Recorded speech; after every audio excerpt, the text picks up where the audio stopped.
Seguro que a más de uno le ha surgido la pregunta, ¿por qué algunas clases tienen 25 alumnos y otras solo 5? O, ¿por qué hay pueblos en los Pirineos que están casi vacíos mientras las grandes ciudades sufren unos atascos monumentales? Bueno, pues todas estas preguntas nos llevan a un tema fascinante. Hoy vamos a sumergirnos en él y, sí, vamos a convertirnos en una especie de detectives de la población. Resulta que estas preguntas que nos encontramos en el día a día son el centro de un misterio apasionante.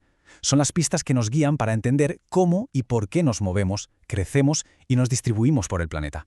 Y créeme, resolver este enigma es clave para entender nuestro mundo. La ciencia que se pone la gabardina y saca la lupa para esta investigación es la demografía. Un demógrafo es, en esencia, un detective de personas. No busca culpables, sino pistas. Cuánta gente nace, cuánta muere, quién se muda y por qué. Todo para componer la historia completa de una población. Y como todo buen detective, necesitamos las herramientas adecuadas. Así que vamos a montar nuestro kit aprendiendo los conceptos básicos que nos van a permitir descifrar todas las claves de la población mundial. La población de cualquier lugar está siempre en cambio, ¿verdad? Es como un puzzle enorme en constante movimiento. Este movimiento se puede entender si analizamos 3 piezas fundamentales. Vamos a verlas una por una. La primera pieza es la natalidad, o sea, cuánta gente nace.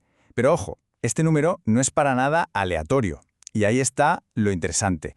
Depende un montón de cosas, como la economía, el nivel de educación o el papel de la mujer en la sociedad. Por ejemplo, en países con más recursos, donde criar y educar es más caro y las mujeres tienen más oportunidades profesionales, las familias suelen tener menos hijos y más tarde. La segunda pieza es la mortalidad, es decir, cuánta gente muere. Esta cifra es un chivato increíble sobre la calidad de vida de un lugar. Una buena sanidad, acceso a comida y buenas condiciones de higiene hacen que la gente viva más tiempo. Y esto nos lleva a la famosa esperanza de vida, que es uno de los mejores indicadores del bienestar de un país. Vale, entonces, aquí viene la clave.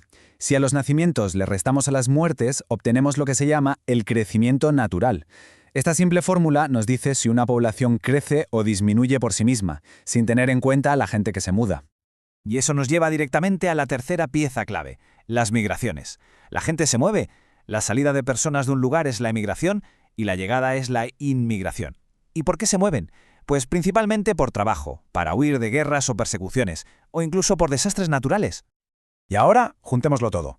Si al crecimiento natural que vimos antes le sumamos el saldo migratorio, que no es más que la diferencia entre los que llegan y los que se van, ¡bingo! Ya tenemos la fórmula completa del crecimiento real.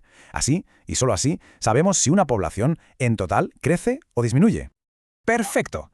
Con nuestro kit de detective ya montado, podemos abordar el gran misterio. Somos más de 8.000 millones de personas, pero la gran mayoría vivimos en una porción muy pequeña del planeta.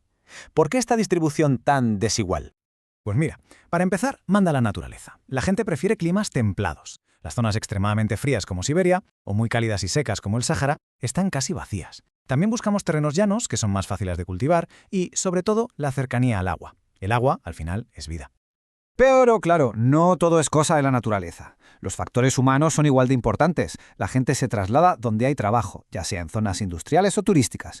La historia también cuenta. Muchas de las grandes ciudades de hoy fueron fundadas por civilizaciones antiguas.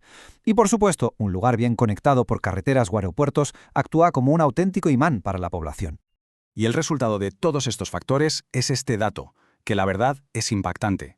Por primera vez en la historia de la humanidad, más de la mitad de la población mundial vive en ciudades. Es una tendencia que no para de crecer y que define por completo nuestro tiempo.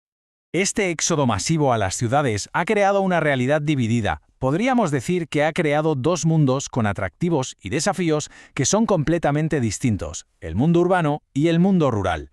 Vamos a ver cómo se comparan. Por un lado tenemos la ciudad, el epicentro de oportunidades de trabajo, de universidades, de hospitales, de cultura, pero también es el lugar de los alquileres imposibles, la contaminación y el estrés. Y por otro lado, el campo. Contacto con la naturaleza, tranquilidad, un fuerte sentido de comunidad, pero también es la despoblación, el envejecimiento de la gente que se queda y, a veces, la falta de servicios. Y con todo esto sobre la mesa, llegamos así al gran reto de nuestra sociedad. Porque no se trata de elegir entre un mundo u otro, sino de encontrar un equilibrio que sea sostenible entre los dos. Así que la conclusión de nuestro análisis no es una respuesta, sino una pregunta fundamental para nuestro futuro. ¿Cómo podemos crear ciudades que sean más humanas y al mismo tiempo asegurar que el mundo rural no se quede atrás, que tenga futuro? Encontrar ese equilibrio es, quizá, el gran misterio que nos queda por resolver,